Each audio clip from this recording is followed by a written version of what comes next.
नमस्कार, ये आकाशवाणी पटना है। अब आप समी अहमद से प्रादेशिक समाचार सुनिए। प्रधानमंत्री नरेंद्र मोदी ने कहा है कि स्वास्थ्य से लेकर सामाजिक सुरक्षा तक देश सभी क्षेत्रों में तेजी से आगे बढ़ रहा है। आकाशवाणी से आज मन की बात कार्यक्रम में श्री मोदी ने कहा कि आज देश की जनता किसी न किसी प्रकार की सामाजिक सुरक्षा का लाभ ले रही है। उन्होंने अंतर्राष्ट्रीय श्रम संगठन की रिपोर्ट का उल्लेख किया, जिसमें कहा गया है कि देश की 64% से ज्यादा आबादी को कोई न कोई सामाजिक सुरक्षा मिल रही है। प्रधानमंत्री ने विश्व स्वास्थ्य संगठन की रिपोर्ट का भी उल्लेख किया, जिसमें भारत को आंखों की बीमारी ट्रकोमा से मुक्त घोषित किया गया है। प्रधानमंत्री ने कहा कि यह उन लाखों स्वास्थ्य कर्मियों के अथक प्रयासों का फल है जिन्होंने इस बीमारी से लड़ाई लड़ी। आपातकाल का उल्लेख करते हुए प्रधानमंत्री ने कहा कि जन भागीदारी से बड़े संकटों का मुकाबला किया जा सकता है। प्रधानमंत्री ने कहा कि आपातकाल लगाने वालों ने न सिर्फ संविधान की हत्या की, बल्कि उनका इरादा न्यायपालिका को भी गुलाम बनाने का था। श्री मोदी ने कहा कि इस दौरान कई लोगों को कठोर यातनाएं दी गई, छात्रों को परेशान किया गया और अभिव्यक्ति की आजादी का गला घोंटा गया। उन्होंने कहा कि कुछ ही दिन पूर्व आपातकाल थोपे जाने के 50 वर्ष पूरे हुए और देशवासियों ने इसे संविधान हत्या दिवस के रूप में मनाया। श्री मोदी ने कहा कि इस महीने की 21 तारीख को आयोजित अंतर्राष्ट्रीय योग दिवस में दुनिया भर के करोड़ों लोगों ने हिस्सा लिया। उन्होंने कहा कि अधिक से अधिक लोग अपने दैनिक जीवन में योग को अपना रहे हैं। प्रधानमंत्री ने कहा कि इस वर्ष के योग दिवस का विषय एक पृथ्वी एक स्वास्थ्य भी बहुत खास था। उन्होंने कहा कि यह सिर्फ एक नारा नहीं, बल्कि एक दिशा है जो हमें वसुधैव कुटुंबकम का एहसास कराती है।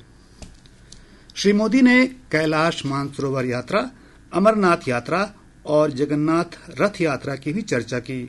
उन्होंने कहा कि उत्तर से दक्षिण और पूर्व से पश्चिम तक ये यात्राएं एक भारत श्रेष्ठ भारत के भाव का प्रतिबिंब हैं।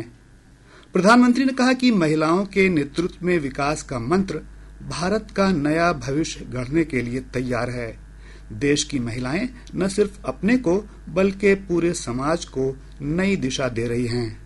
श्री मोदी ने कहा कि पिछले महीने भगवान बुद्ध के पवित्र अवशेष भारत से वियतनाम ले जाए गए और उन्हें 9 स्थानों पर जनता के दर्शन के लिए रखा गया था। प्रधानमंत्री ने गुजरात के अहमदाबाद शहर में नगर निगम के लाखों पेड़ लगाने के अभियान की चर्चा की। उन्होंने कहा कि इस अभियान की एक खास बात है सिंदूर वन। यह वन ऑपरेशन सिंदूर के वीरों को समर्पित है। श्री मोदी ने कहा कि एक पेड़ मां के नाम अभियान के तहत देश में करोड़ों पेड़ लगाए जा चुके हैं। प्रादेशिक समाचार आप आकाशवाणी पटना से सुन रहे हैं। पटना जिले में मतदाता सूची के विशेष गहन पुनरीक्षण कार्य में लगभग 5000 बूथ लेवल अधिकारियों BLO को लगाया गया है। जिला निर्वाचन पदाधिकारी सह जिलाधिकारी डॉक्टर S त्यागराजन ने मतदाताओं से सही तरीके से गणना फॉर्म भरने की अपील की। यह अभियान 25 जुलाई तक चलेगा। पटना के गांधी मैदान में आज वक्फ बचाओ संविधान बचाओ सम्मेलन का आयोजन किया जा रहा है। इसका आयोजन Imarat Shariah, All India Muslim Personal Law Board समेत कई अन्य संगठनों ने किया है। राष्ट्रीय जनता दल के नेता तेजस्वी प्रसाद यादव ने भी कार्यक्रम को संबोधित किया। आज सांख्यिकी दिवस है।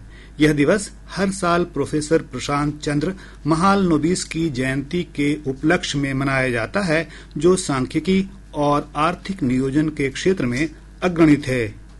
इस वर्ष सांख्यिकी दिवस का विषय है राष्ट्रीय नमूना सर्वेक्षण के 75 वर्ष। राष्ट्रीय सांख्यिकी कार्यालय की पटना स्थित क्षेत्रीय इकाई में समारोह का आयोजन किया जा रहा है। इस अवसर पर क्षेत्रीय कार्यालय पटना के उप महानिदेशक रोशन लाल साहू ने कहा कि NSSO और CSO द्वारा संग्रह किए गए आंकड़े नीति निर्धारण में काफी महत्वपूर्ण है। इसके साथ ही आकाशवाणी पटना से प्रसारित प्रादेशिक समाचार का ये अंक समाप्त हुआ।